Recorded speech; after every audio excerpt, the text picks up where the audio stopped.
안녕하세요. 히야 한국어 히야입니다.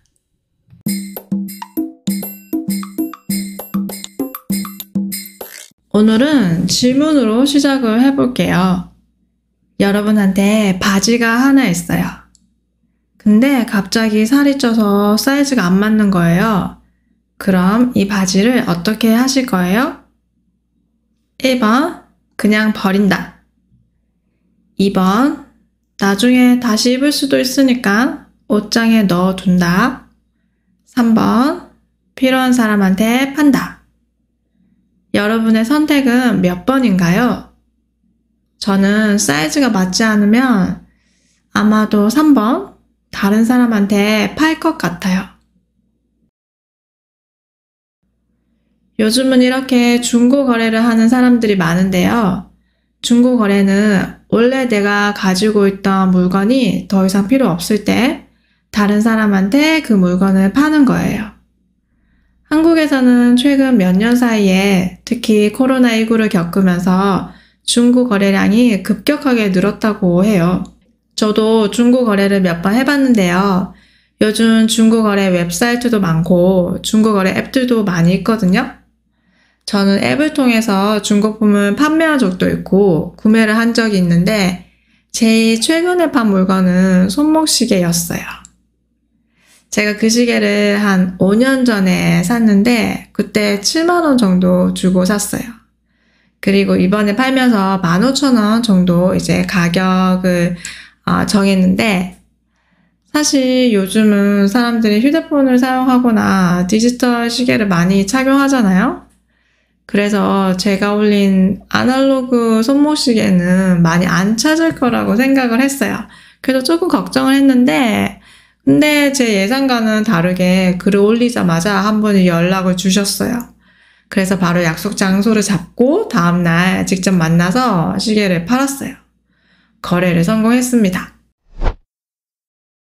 저뿐만 아니라 대부분의 사람들이 이렇게 중고 거래를 하는 제일 큰 이유는 아마도 가격 때문이라고 볼 수 있는데요. 중고 거래를 하면 좋은 물건을 저렴한 가격에 구매할 수 있는 합리적 소비를 할 수 있습니다.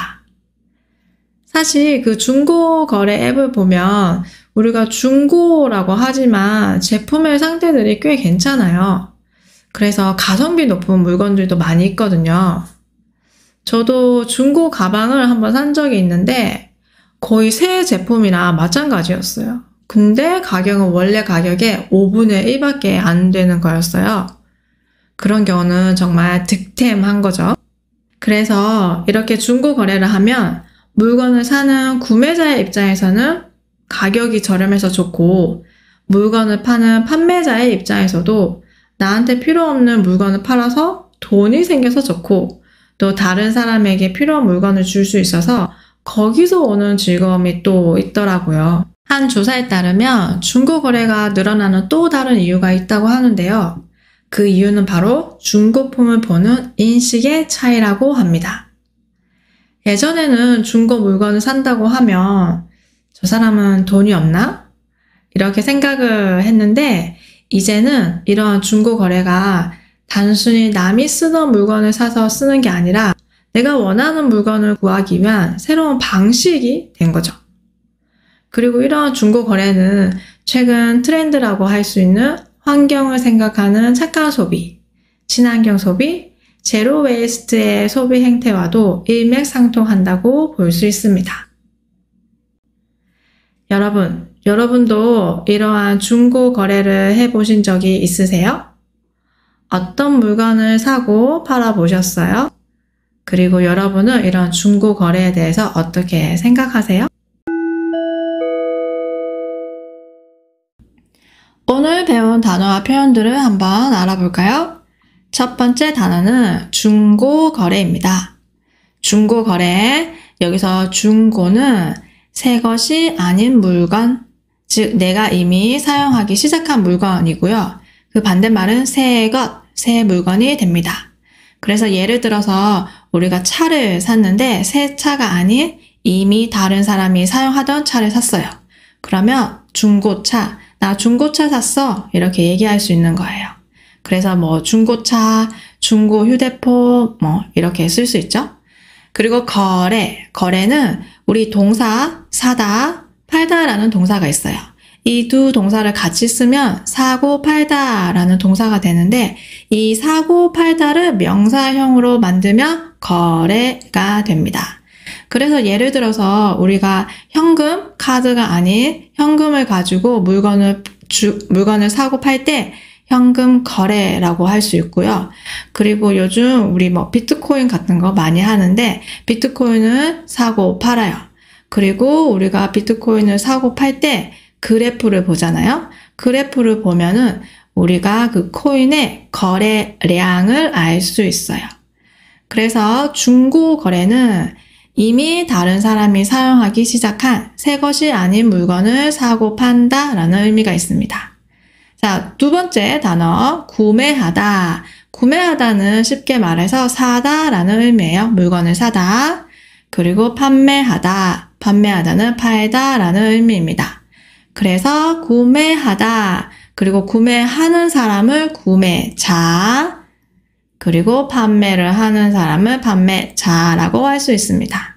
그래서 우리가 중고 거래를 하게 되면 판매자가 있고 구매자가 있는 거죠. 다음 단어는 합리적인 소비입니다. 합리적인 소비에서 소비는 물건을 사다라는 의미예요. 물건을 사는 그런 행동. 그리고 합리적이라는 것은 너무 많지도 적지도 않은 적당한 정도를 의미합니다. 그래서 합리적인 소비라고 하면 중고 거래를 하면 새 제품이 아니기 때문에 가격이 그렇게 비싸지 않아요. 그래서 적당한 가격으로 물건을 살 수 있다 이런 의미고요. 그리고 여러분이 식당에 갔어요. 식당에 가서도 이 식당은 가격이 합리적인 것 같아 이렇게 사용을 할 수 있어요. 그래서 너무 비싸지도 않고 너무 싸지도 않은 가격, 합리적인 가격이라고 사용할 수 있습니다. 자, 그리고 그 다음 단어는 가성비가 좋다. 어떤 물건에 대해서 이야기를 할 때 질에 비해서 가격이 비싸지 않다라는 의미예요. 즉, 가격은 싸면서도 그 물건을 사용했을 때 만족도가 높은 거예요. 그래서 예를 들어서 가성비 좋은 식당. 가격은 싼데 맛있는 식당이에요. 아니면 가성비 좋은 노트북. 가격은 비교적 저렴한데 성능이 굉장히 좋은 노트북이에요.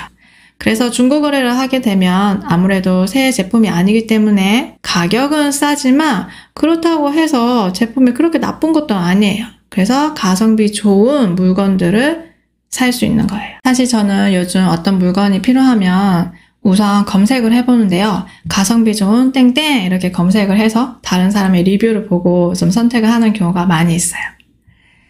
자, 그럼 그 다음 단어 또 한번 볼게요. 그 다음 단어는 득템하다. 혹시 이 단어 들어보신 적 있으세요? 이 득템하다는 우리가 한자어 얻다라는 한자어인 득, 그리고 영어 단어 아이템, 이 득, 아이템을 합친 합성어입니다. 온라인 게임에서 많이 사용을 하던 단어였는데요. 아이템을 사야 되잖아요. 게임을 할 때. 그런데 이제는 게임뿐만 아니라 일상생활에서도 어떠한 좋은 물건을 얻었을 때, 특히나 보통의 수준보다 조금 더, 나의 예상보다 조금 더 좋은 아이템을 내 손에 넣었을 때 이런 상황에서 득템했다 이렇게 쓸 수 있습니다. 그래서 이제 중고 거래를 하면서도 가격은 저렴한데 너무 질이 좋은 물건을 샀을 때 득템했다, 득템했어요, 득템 이런 단어를 쓸 수 있는 거죠. 그리고 그 다음 단어, 그 다음은 인식의 차이입니다. 여기서는 아까 중고 거래를 하는 이유에 대해서 이야기를 하면서 첫 번째는 가격, 두 번째는 인식의 차이다 라고 했죠. 그때 인식의 차이는 생각의 차이라는 의미입니다. 그런데 사실 우리가 인식이라는 이 단어의 원래 그 사전적 의미를 살펴보면 무엇을 분명히 알고 이해한다 라는 의미도 있어요. 그래서 요즘 우리 최신 휴대폰을 보면 우리가 얼굴 인식 기술이 있어요. 그래서 그 휴대폰이 저의 얼굴을 인식해서 저는 그 휴대폰을 사용할 수 있고 다른 사람들은 그 휴대폰을 사용할 수 없는 거예요. 그럴 때 우리가 얼굴 인식이라는 단어를 쓸 수 있습니다. 자, 그리고 마지막 단어는 일맥상통하다. 일맥상통하다도 우리가 한자어인데 여기서 하나, 맥은 우리가 보통 이게 산을 한번 생각해 보세요. 산을 보면 산이 하나 있고 그 옆에 또 다른 산이 있고 또 다른 산이 있어요. 그래서 그 산을 쭉 연결을 하면 그걸 우리가 맥이라고 해요. 그래서 우리가 산맥이라고 하는데 그 맥이에요, 여기서도. 그래서 일맥, 하나의 맥이 있다. 그리고 우리가 서로 통하면 통하다. 그래서 일맥상통하다라는 의미는 우리의 사고방식이나 어떤 물건의 상태나 성질이 서로 통하고 서로 비슷하다. 즉 다시 말해서 예를 들어서 A와 B가 있는데 이 A와 B가 겉으로는 뭐 그렇게 똑같은 것 같지 않아요. 그런데 그 의미를 자세히 살펴보면 가장 그 기본적인 의미는 비슷하거나 동일하다는 의미입니다. 그래서 중고 거래를 이야기할 때도 이러한 중고 거래는 친환경 소비, 착한 소비, 제로 웨이스트와 일맥상통한다고 할 수 있습니다. 왜냐면 우리가 중고 거래를 하는 것도 물건을 버리는 대신 다시 재활용하는 거잖아요. 그래서 환경을 생각한다고 볼 수 있는 거죠. 자, 오늘은 이렇게 중고 거래에 대해서 얘기를 해봤는데요. 오늘도 들어주셔서 감사합니다. 그럼 우리 다음에 또 봐요. 안녕!